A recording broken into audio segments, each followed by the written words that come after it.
Welcome. This is the lesson that is devoted to dual spaces, resilient places. This is the first part of two examples that we wish to present to you about dual space case studies. The first part is related to Italian cases, and we are going to check and show to you one case in Sardinia, Mamoiada, that is a case of civil protection plan and how it can cope with dual space. Second and third are both in L'Aquila, in Abruzzo, and they are regarding two different aspects. One really intangible element like sound and soundscape, and the other one is more related with the physical use of the space like walkability. And the fourth one is space as a promoter, public space as a promoter of urban regeneration in Novi di Modena. So one case in an island in the south, one in the center of Italy, one north Italy. Talking about Mamoiada Civil Protection Plan, we introduce the Civil Protection Plan of Mamoiada, that is a city of some thousands of inhabitants in Sardinia, where some hydrogeological risk, but not so severe. Meanwhile, there are risks of, let's say, or problems related with some massive event that in a so small town can affect eventually the evacuation phases. To work on this civil protection plan, what we adopted was a participatory process. Of course, in the first phase, everything was considered, analysis, specific scientific contribution from different scientific domains, starting from natural science to the statistics and other analytical studies and issues. But the second part was, once identified the evacuation place, once identified the itinerary, how to reach that place, we wish to share with the population if our understanding and our decision to design that spaces as evacuation places, that spaces as itinerary to reach the evacuation spaces was correct.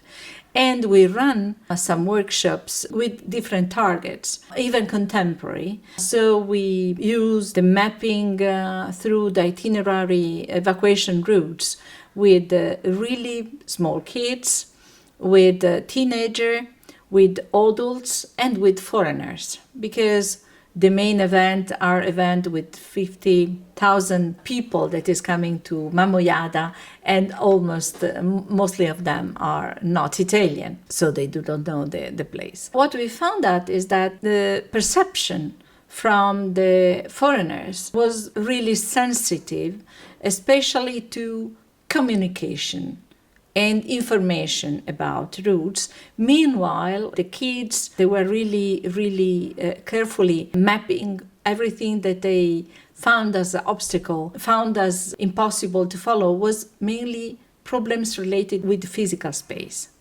So if something has to be learned from this lesson is that you must care for both communication and information, but at the same time you have to understand the perception.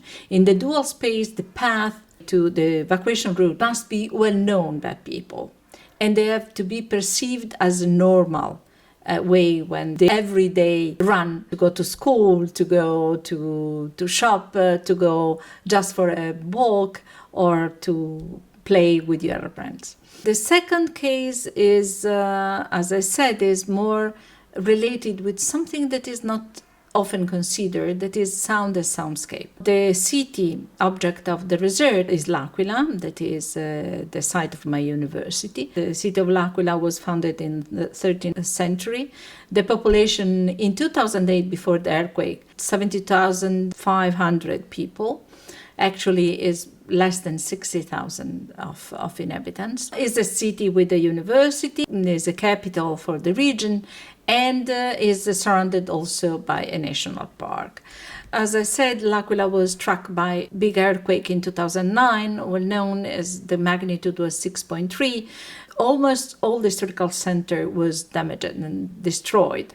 We have 76,500 of homeless. More than 144,000 people was affected by the earthquake. We have, unfortunately, more than 300 of dead.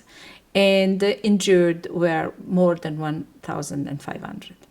So that happened in 2009.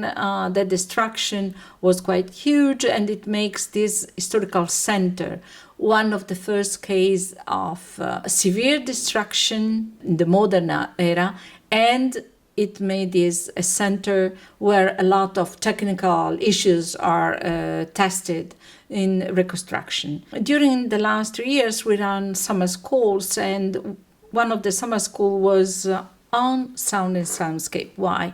Because again, sound, if you are talking about daily life but emergency time, is really, really important to understand how it affects our life, how we are guided sometimes from soundscape.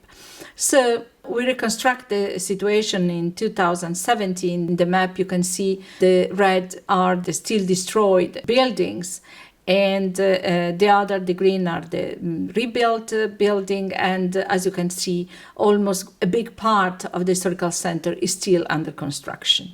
The students' analysis was focused on understand what kind of sounds you can have and what kind of level of these sounds you can have during the day or during the night, and during the week or during the holiday. And the first peaks shows to you that the construction sounds that are in red are the most strong during day, during the 24 hours.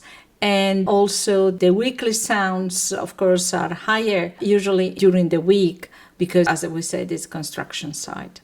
So how the people is using the city, they use it sometimes for some events. They go and walk along the historical city, but there are really, really few people that is using, especially at the time of the experiment of the research, they were using the public space. So the intent of the city was to put out of the city the working and the construction site and include into the city more what is daily life, because they think that they can feel more secure, is something that is bring you a new life and enjoy the time. So in this graph, for instance, is a tentative how to attract not only the past they were mainly citizens, now they are just workers, that are the red, and the future is the newcomer.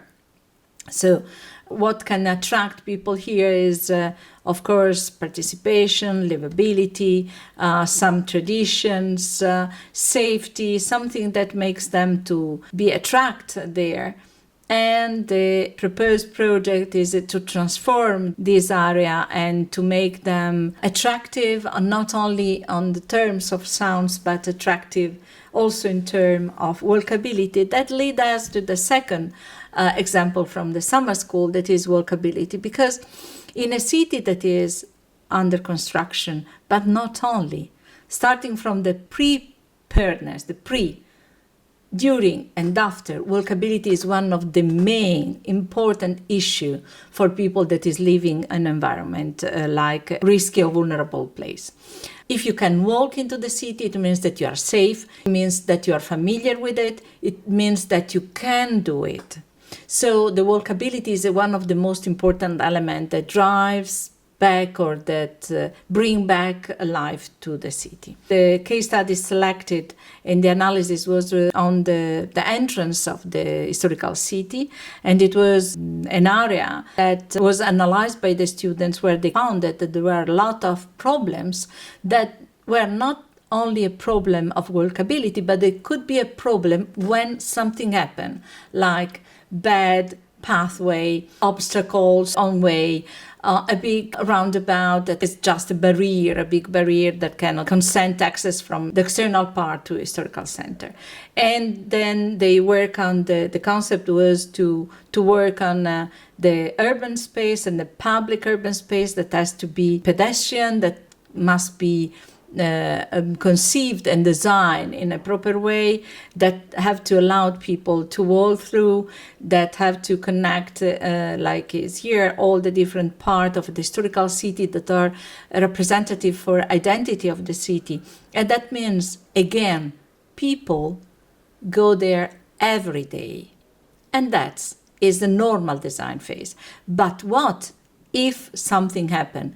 Those spaces can be reused with really quickly with some activities that attract and are safe for people during the emergency, from the cafeterias, from the, let's say, shelters, from a really safe space and livable space for citizens. The third case study is Novi di Modena, another earthquake, 2012 struck Emilia-Romagna.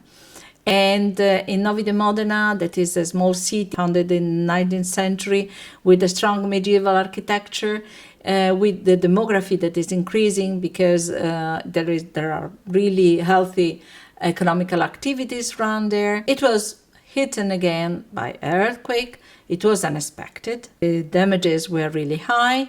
Dead people 29, and secondary death according with the effect or side effect of the earthquake were 500. In this case, what we thought is to understand the relationship between, again, we have a red zone that you cannot cross, but they try to keep it open in order for people to have some relationship with the space. The municipality with Monia Guarino, that is an architect working participatory processes, and our laboratory, try to understand how to work in this. And the proposed project was conceived by Margherita Chiappeduri during her master research and was working contemporary with the reconstruction plan. What is important is remember that the reconstruction here was participated. It was working on reconstruction on the past to go to the future. And the regeneration was applied to different small places. There were not big interventions, just a small one, punctual, but they can create a new livable and beautiful urban space.